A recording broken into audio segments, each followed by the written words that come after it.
में सावधान रहकर शास्त्र विरुद्ध आचरणों से बचे तो भगवत प्राप्ति के मार्ग में सफलता पूर्वक आगे बढ़ जाए। दोनों की आवश्यकता है, दोनों समान ताकत रखते हैं।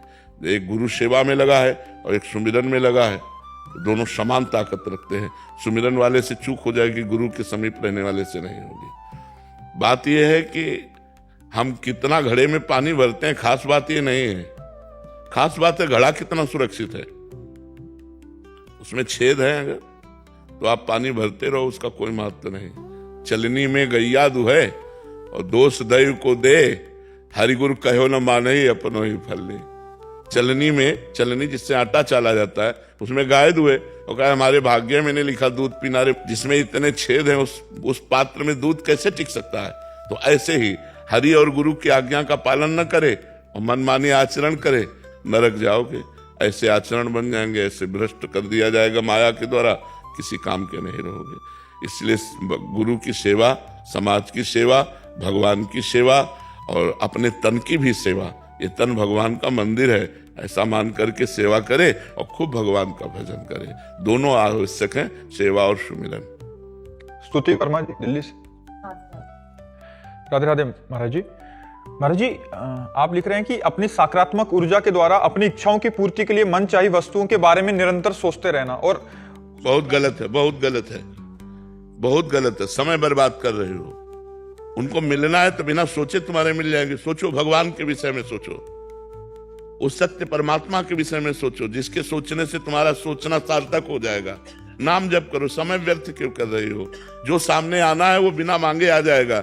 जैसे बिना मांगे दुख मिल जाता है, ऐसे बिना मांगे सुख मिल जाएगा। चाह नहीं करनी, सोच नहीं बनानी, सोच बनानी भगवान की, तो जीवन सार्थक हो जाएगा। इसी में तो लोग परेशान हैं, निगेटिव पॉजिटिव सोच, बस इसी में लगे रहते हैं। भूत भविष्य का चिंतन, बस इसी में लगे रहते हैं, पूरा जीवन बर्बाद कर देते हैं। नहीं, नाम जप करो, जो होना होगा वही होगा, जो नहीं होना है वो कदापि नहीं हो सकता। नाम जप करते हुए अपने वर्तमान के समय को सार्थक करो।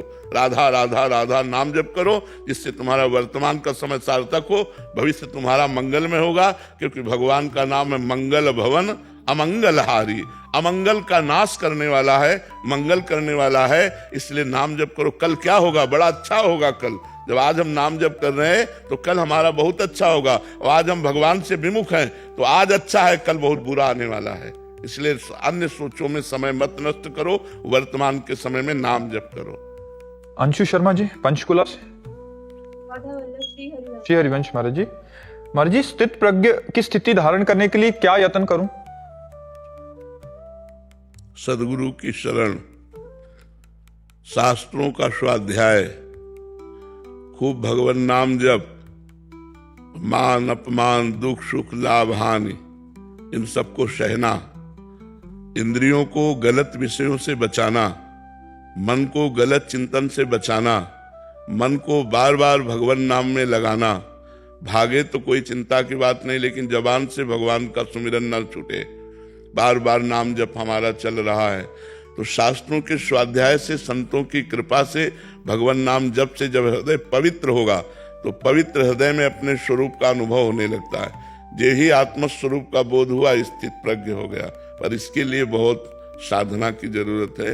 ये केवल बातों से नहीं होता, इसमें बड़ी साधना करनी पड़ती है। सबसे बड़ा हमारे आगे जो बंधन है वो काम का बंधन है।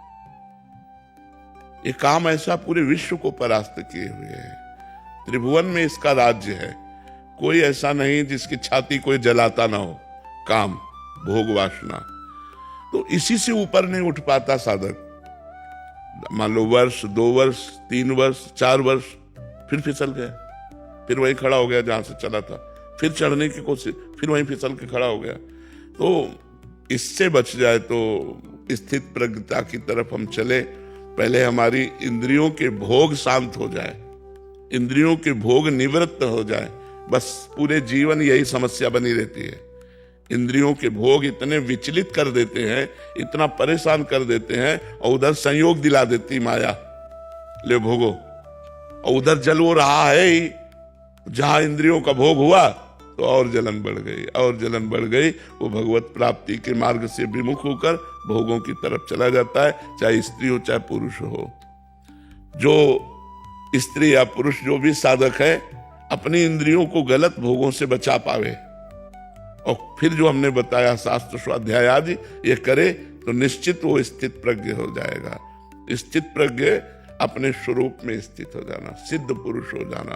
तो भजन करते करते ही सिद्ध होता है। तो खूब भजन कीजिए और गंदे आचरणों से बचिए, गंदी बातों के सुनने से बचिए, गंदी बातों के देखने से बचिए। जैसे मोबाइल आदमी गंदी बातें, ये सब इससे बचिए और खूब नाम जप कीजिए, शास्त्र स्वाध्याय कीजिए और दूरी बनाकर संतों का संग कीजिए। संतों का संग दूरी बना के कीजिए। सत्संग सुना, एकांत, हट गए, दोबारा उनसे एकांत में कभी नहीं मिले, ऐसा स्वभाव बनाइए। क्योंकि इससे हमारा चरित्र पवित्र रहेगा, हम भगवान के मार्ग में चल पाएंगे। संतों को ऐसे ही अपने जीवन को बचाना है, ऐसे ही हमको अपने जीवन को बचाना है। हर साधक को चाहिए अपने जीवन को बचावे अपवित्र होने से, क्योंकि माया का प्रचंड प्रवाह चल रहा है। अतिशय प्रबल देव तो माया, भगवान की माया बड़ी प्रबल है, देर नहीं लगता भ्रष्ट होने में। और हृदय में तो रहता ही है दोष, उसको वो तप के द्वारा सहता रहता है। सहते सहते अगर संयोग बन गया वो भ्रष्ट हो जाता है, तो फिर भगवत प्राप्ति रुक गई, फिर जन्म मरण के चक्र में फंस गया। इसलिए भोगों से वैराग्य, सत असत का विवेक, भगवान के चरणों में आश्रित पूर्ण कृपा का भरोसा और नाम जप, महापुरुषों का संग, तो निश्चित हमारी स्थिति भगवान के चरणारविंद में स्थित हो जाएगी। उमंग मित्तल जी। राधे राधे महाराज जी। राधे राधे महाराज जी। महाराज जी, जब माता पिता स्वयं आध्यात्मिक और धार्मिक ज्ञान में शुरुआती अवस्था में हो तो वे अपने बच्चों को धर्म का सही परिचय और आध्यात्मिक संस्कार कैसे विकसित करें उनके अंदर? क्योंकि वो चल रहे हैं, तो स्वयं जिसमें चल रहे हैं तो वो दूसरों को शिक्षा देने में क्या हमें परेशानी होगी। उनको बैठाल करके नाम जप करावे, थोड़ी देर बैठ करके पूजा करने में अपने सहयोग में लावे, थोड़ी देर बैठ करके उनको भगवान की कथा सुनावे, नाम जप कथा, और उनके आचरण कैसे पवित्र रहे ऐसी शिक्षा दे। मित्रवत व्यवहार करे बच्चों से, जिससे कोई गंदी आदत उनको ना परेशान कर पावे, कोई गंदी आदत उनकी ना बन जाए। अपने बच्चों को बहुत देख रेख करना चाहिए। यदि देख रेख से पालोगे तो आगे चल करके बड़े विनयी और आध्यात्मिक होंगे। और अगर आधुनिकता में ही छोड़ दिया तो मोबाइल हाथ में रहता है, वो गंदी बातों में फंस करके फिर व्यभिचार, व्यसन आदि दोषों से युक्त हो जाते हैं और बड़े होकर वे अपने माता पिता का अनुशासन नहीं मानते। तो चाहिए छोटे छोटे बच्चों को भगवत कथा सुनानी चाहिए, भगवान नाम जप करना चाहिए। चलो 2 माला राधा राधा बोलो, 200 बार राधा राधा काउंटर में दिखाओ, फिर हम तुम्हें बाल भोग बना के पवा रहे हैं, फिर हम तुम्हें ये चीज पवाएंगे। उनको प्रलोभन देकर नाम जप करवाओ, उनको भगवत कथा सुनाओ। चलो बैठो थोड़ी देर, देखो भगवान की कथा हो रही, हाथ जोड़ो, चुपचाप बैठ के सुनो। चलो वो फूल लाओ, ठाकुर जी को चढ़ाना है। चलो ऐसे उनको थोड़ी सेवा में लगाओ, थोड़ा नाम जप करवाओ, थोड़ा भगवत कथा सुनाओ और सबके पैर छूना सिखाओ। देखो बड़े भाई इनके पैर छुओ, इनके पैर छुओ, हमारे छुओ, ऐसे रोज प्रातःकालीन उनके संस्कार बनते हैं। अब आजकल कौन नया बच्चा है जो अपने माता पिता के रोज पैर छूता हो? वही होगा जिसको संस्कार डाले गए, नहीं तो संस्कार विहीन बच्चे हैं। प्रातःकाल उठ के रघुनाथा, माता पिता गुरु नावहि माथा। स्वयं भगवान अपने माता पिता के चरणों में मस्तक रखते थे। ऐसी भक्ति कहाँ हो रही? माता पिता का अपमान किया जा रहा है, माता पिता को घर से निकाला जा रहा है, माता पिता की बात नहीं मानी जा रही। ये सब इसलिए हो रहा है क्योंकि बचपन से संस्कार नहीं दिए गए। संस्कारवान ही आगे चलकर चरित्रवान, संस्कारवान देश सेवक, समाज सेवक बनते हैं जाकर के। वैद्य ठाकुर सिंह सोलंकी जी। राधे राधे महाराज जी। महाराज जी, दास 75 वर्ष की उम्र का है। दास 25 वर्ष की उम्र से आयुर्वेदिक चिकित्सा कर रहा है। दास का प्रश्न है कि नाड़ी निदान कर पुरुष या स्त्री के रोग को अंग स्पर्श करके देखना चाहिए या नहीं, उचित है या अनुचित? उचित है, क्योंकि उचित है। वैद्य है ना, तो वो स्पर्श कर सकता है, क्योंकि वो स्पर्श नाड़ी को देखना चाहिए। तो देख करके ही अनुमान से तो बात बनेगी नहीं।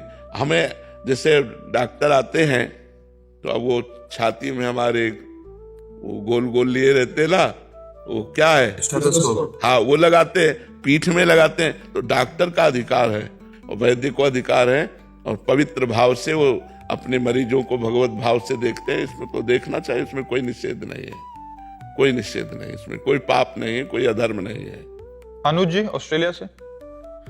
राधे राधे महाराज जी। गुरुदेव, जब मैंने आपकी वाणी सुनना प्रारंभ किया था तो आपने श्री जी का रेफरेंस देके, मतलब संदर्भ देके कहा था कि माता पिता से ज्यादा दुलार करती हैं। इस बात को सुनकर ज्ञान के अभाव के कारण श्री जी को माँ का भाव मानने लगा, परंतु एक कांतिक में संत भगवान ने आपसे पूछा कि ऐसा कि माँ मान सकते हैं, तो उन्होंने आपने बोला मान सकते हैं। देखो, नित्य किशोरी जब कोई जैसे अब ये प्रश्न करें तो इनके लिए अलग उत्तर होगा, क्योंकि साधु हैं ये। अब इनकी बात को बहुत आप नहीं लीजिएगा, क्योंकि इनके लिए जो आदेश होगा, उपदेश होगा, वो एक अलग होगा, क्योंकि ये विरक्त हैं। इनका जीवन एक अलग शैली में चल रहा है, ये अपने आप को आग में तपा रहे हैं। आप लोग गृहस्थ हैं, तो जैसे गृहस्थी में हैं हम श्री जी से, तो हमारी माँ भी तो श्री जी हैं। तुम्हें माता च पिता तुम्हें बंधुश्च सखा तुम्हें विद्या द्रविणं तुम्हें सर्वम मम देव। मान सकते हो, आप मान सकते हो। वो संत थे, उनको उनके हिसाब से बताया था। हाँ, हम अपने जब श्री जी से जुड़े तो हमारा माँ भी तो श्री जी है ना, पिता भी हमारी वही है, मित्र भी हमारी वही है, स्वामी भी वही है, हमारी संपत्ति भी वही सब है हमारे। तो हम फिर और संबंध कहाँ स्थापित करें? उन्हीं के चरणों में स्थापित करें, कोई दोष नहीं है। अनुज जी, श्री हरिवंश महाराज जी, श्री रसखान जी, गोपाल चरवाहा जी और अड़ैया जैसे भक्तों के सरल, सहज और निस्वार्थ भाव प्रेम से प्रभु उनके उन भावों को जल्द ही स्वीकार कर लेते हैं। तो ये सरल सहज भाव पूर्ण भजन से प्राप्त होता है या वर्तमान भजन के बल पर प्रभु की कृपा से प्राप्त? ये पूर्व भजन से। वर्तमान भजन में तो छल कपट मिटाना होता है। पूर्व का उनका कोई ऐसा भजन रहा कि इतना भोला स्वभाव उनका कि उसी को देखकर भगवान रीझ गए। उनका भगवान सरल स्वभाव न मन कुटिलाई, मन में कपट कुटिलता ना हो, सरल स्वभाव तो बहुत जल्दी रीझ जाते हैं। भगवान ने कहा मोहि कपट छल छिद्र न भावा, मुझे कपट छल आदि नहीं अच्छा लगता। एक भक्त तो 1 मिनट में भगवान के दर्शन पा लिए। वो गाय चरा रहा था तो उसने देखा कि एक पाखंडी गांव में जो धन मांगने की चेष्टा करते हैं और अन्न धन ला कर बेच करके गलत आचरण करते हैं, वो देखा कि लोग बहुत हमें देख रहे हैं, तो तालाब के किनारे नहाया धोया और तिलक की रचना ऐसे की, क्योंकि गांव में जाना था। अब देखा बहुत लोग देख रहे हैं तो ऐसे नाक बंद करके, और बालक ही था 18-20 वर्ष का चरवाहा, वो नजदीक गया और कहा महाराज ऐसे क्या करते हो? तो बोले इससे भगवान के दर्शन होते हैं। अच्छा, अब वो अपनी झोला उठाए गांव में मांगने चले गए। वो वैसे ही तालाब में नहाया और वैसे ही तिलक रचना की जैसे उसने की थी मांगने वाले ने। अब वो तो पोले से पकड़े थे, अब वो सीधे बंद कर दिया कि भगवान के दर्शन हो।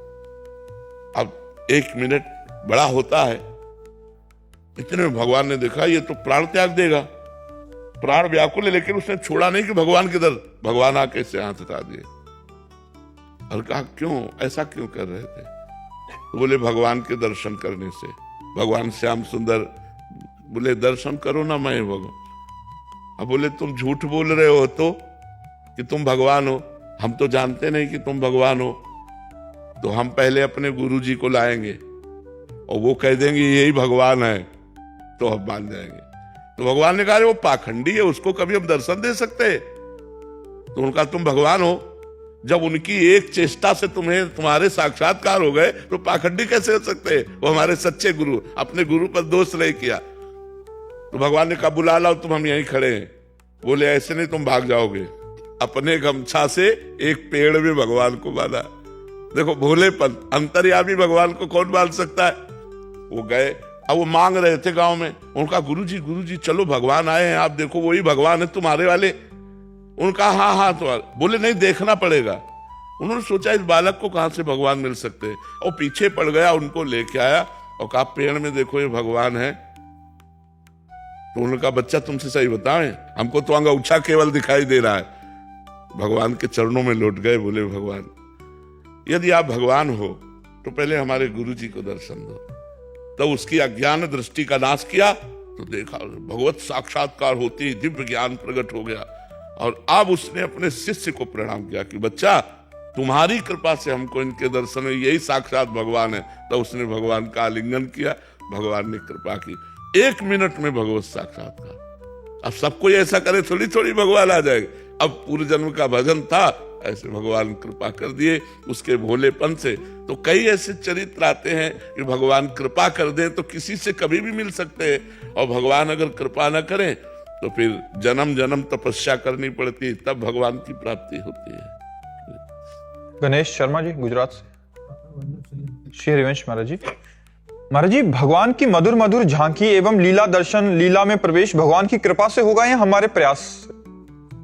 वैसे तो कृपा ही है, पर अपना प्रयास देख के ही कृपा होती है। जैसे यशोदा मैया ने देखा कि लाला सब माट फोड़ दिए, माखन फैला दिया, तो आज इसे डांटना चाहिए, तो एक छड़ी ली और डांटा। तो लालन भयभीत होने के लीला की देखो, भक्ति का चमत्कार देखो, प्रेम का चमत्कार। जिनकी भ्रकुटी टेढ़ी हो जाए तो काल भी भयभीत हो जाए, ऐसे भगवान यशोदा मैया की छड़ी देखकर ऐसे ऐसे आंसू एक भी नहीं, लेकिन ऐसे से मल रहे, भयभीत होकर देख रहे। बड़े बड़े योगियों के ध्यान में न आने वाले प्रभु, जिनके प्रताप से सूर्य चंद्र आदि प्रकाशित हो रहे हैं, अनंत ब्रह्मांड, वो ब्रह्मांड नायक भयभीत हो रहे। मैया ने देखा लाला ज्यादा भयभीत हो गया, अब क्या करें, इसको बांध देना चाहिए थोड़ी देर के लिए, तो कहीं भाग के नहीं जाएगा। तो ऊखल में बांध दिया, ऊखल धान कूटने वाला होता है, उसमें बांध दिया। जब बांधने के लिए लाला को पकड़ने चले, वो बात हम खास आपको बताना चाहते हैं। तो मैया जितना भागती भगवान उससे आगे भागते हैं, पकड़ में नहीं आते। जब भगवान ने मुड़ के देखा मैया पसीना पसीना हो गई और उसकी चोटी के गुथे हुए फूल गिर रहे, तो पकड़ में आ गए। मतलब प्रयास यशोदा मैया का, लेकिन असफल। प्रयास देखकर कृपा करके भगवान बन गए। ऐसे ही प्रयास साधक का पसीना पसीना हो जाए, भगवान के भजन में रात दिन धर्म पूर्वक हर कष्ट सहते हुए चले, ये देखकर भगवान कृपा करके उस साधक को दर्शन दे देते हैं, अपनी रूप माधुरी का, लीला माधुरी का। लेकिन प्रयास अपना और कृपा भगवान की, दोनों की जरूरत है।